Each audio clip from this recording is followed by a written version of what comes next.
Básicamente esto es como las cosas que teníamos pensados antes de venir a este taller, pero por supuesto enriquecido con todas las cosas que ustedes han estado diciendo estos 2 días. Y ahí tengo 3 cositas más que quiero agregar, pero lo voy a hacer en el momento, que han salido básicamente de esta última discusión, ¿no?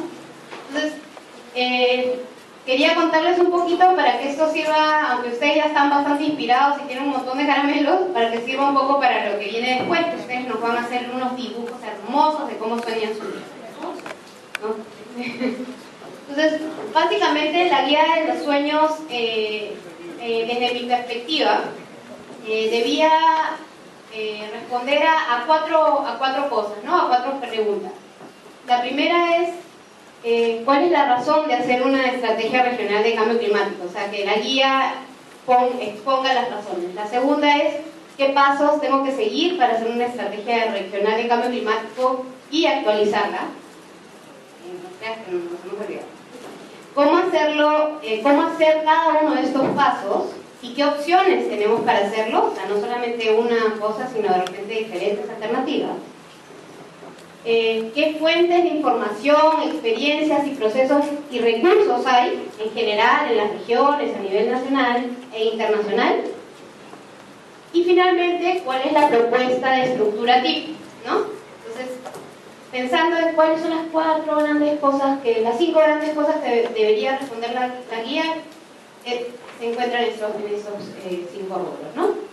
Entonces, entre las razones, por supuesto está la razón del mandato legal que ya habíamos comentado, ¿no? Que los gobiernos regionales están obligados a hacer estrategia regional, pero luego salen varias cosas de la misma discusión que ustedes han tenido, ¿no? La primera es que la elaboración de la estrategia regional de cambio climático se vuelve en una excusa para lanzar un proceso de apropiación, porque el tema de cambio climático tiene vínculo con absolutamente todas las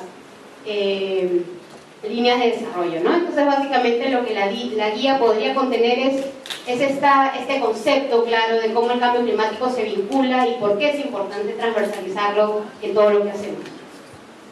Y lo tercero es eso, ¿no? O sea, hacemos esta guía porque existe una necesidad de involucrar a muchos actores y existe la necesidad de ir construyendo capacidades y identificar qué es lo que nos falta. Entonces, decir que es importante hacer esta estrategia porque hay una riqueza grande en el proceso, ¿ya? Entonces serían como que las 3 cosas del por qué estábamos pensando. La segunda, que es qué pasos debo seguir para hacer la estrategia,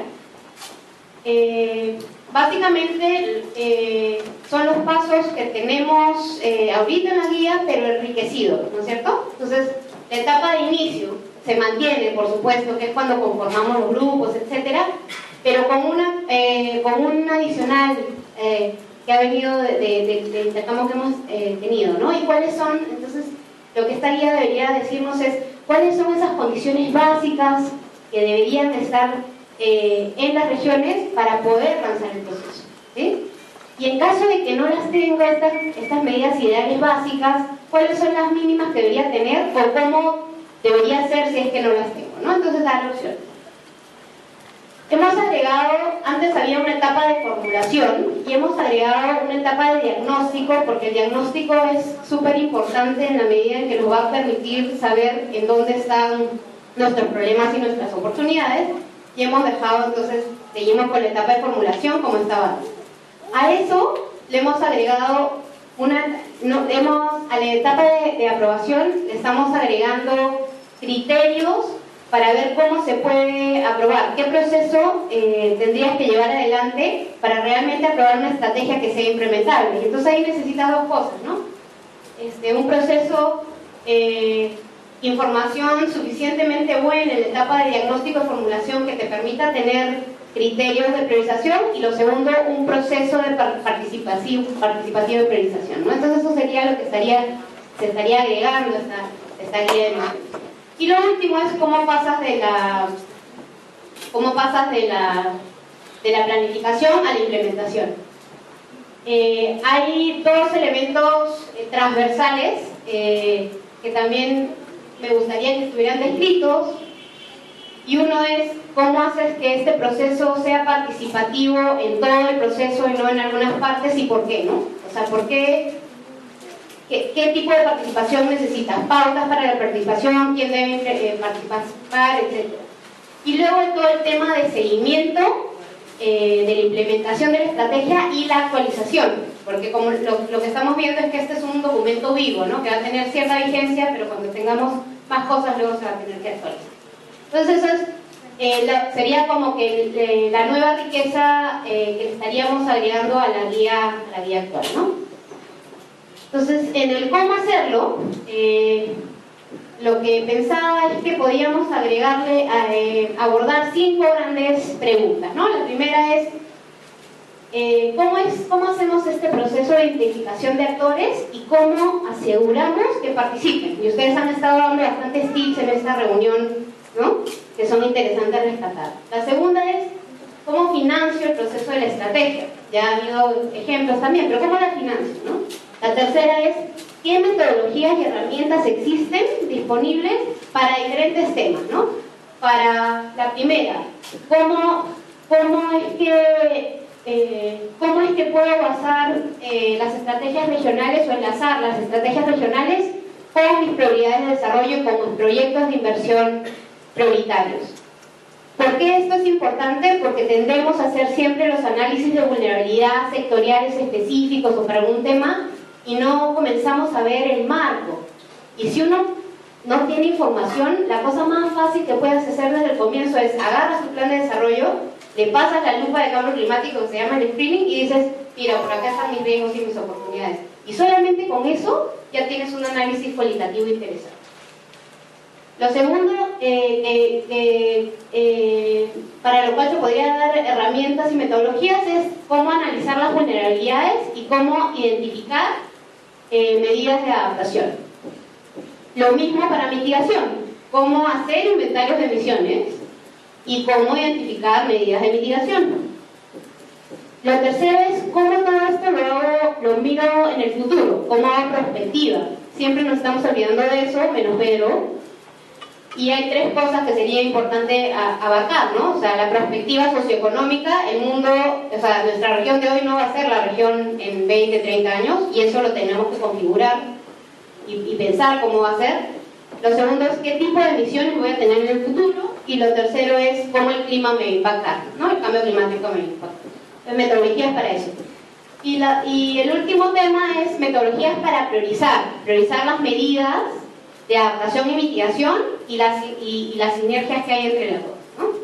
Para cada uno de estos, la idea, la guía soñada lo que debería darnos es herramientas disponibles, información, fuentes. Entonces, por ejemplo, para pasarle la lupa de cambio climático a estrategias que hay, metodologías de climate screening. Para pasarle la lupa de cambio climático a proyectos importantes, ¿qué metodologías existen? Escritas, ¿no? Para pasar a la lupa, ¿cuáles son los instrumentos que yo debería estar mirando? Los que ustedes han mencionado, el plan de desarrollo concertado, ¿no? No tengo que quedarme en el plan de desarrollo concertado, el plan de desarrollo social, el plan de desarrollo económico, ¿no? ¿Qué debemos estar mirando para poder responder a esto? Y de repente planes sectoriales importantes, ¿no? El plan de recursos hídricos, el plan de agricultura, dependiendo de cuál es la prioridad de la región. Entonces la guía nos daría qué tengo que mirar para cada cosa, ¿no? En el caso de vulnerabilidades, cómo hacer un análisis de vulnerabilidad, nos diría qué tipo de metodologías existen a nivel mundial. Hay 2 tipos, por ejemplo, el marco de políticas de adaptación, la metodología para países menos desarrollados, la NAPA. ¿Qué experiencias peruanas existen en análisis de vulnerabilidad? Pondría a disposición los estudios, ¿no es cierto? ¿Qué experiencias hay en otros países que son interesantes? Links a ciertos sitios donde han hecho análisis de vulnerabilidad. Y también nos diría qué cosas tenemos que mirar como información que tenemos, ¿no? Entonces es toda la información de riesgo que tenemos, la solicitación ecológica económica, la información que hay de ordenamiento territorial, la información que hay sobre calidad ambiental y recursos naturales, ¿no? En el tema de cómo inventariar emisiones, identificar medidas, ¿qué metodologías existen? Están las del IPCC, por ejemplo, ¿no? Entonces ya INCA, IPCC, ahí está cómo hacer un inventario de emisiones, cómo hacer proyecciones, link a proyecciones, y lo tienes ahí. Y así para cada cosa, ¿no? En el caso de priorizar, la idea sería tener dos temas, ¿no? El primero es qué criterios, o sea, herramientas para priorizar. Primero, qué criterios hay técnicos, ambientales, sociales, económicos, factibilidad política, etcétera. Y por otro lado, nos daría orientaciones de cuál es el proceso a seguir para priorizar técnicas de estos métodos participativos que ya existen, ¿no?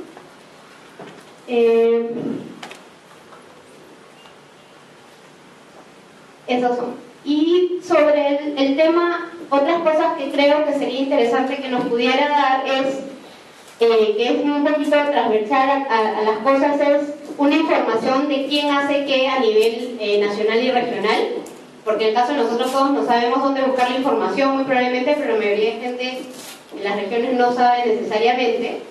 Lo otro sería qué recursos existen, por ejemplo, cursos que se están dando a nivel nacional que son reconocidos o publicaciones y dónde encontrarlas.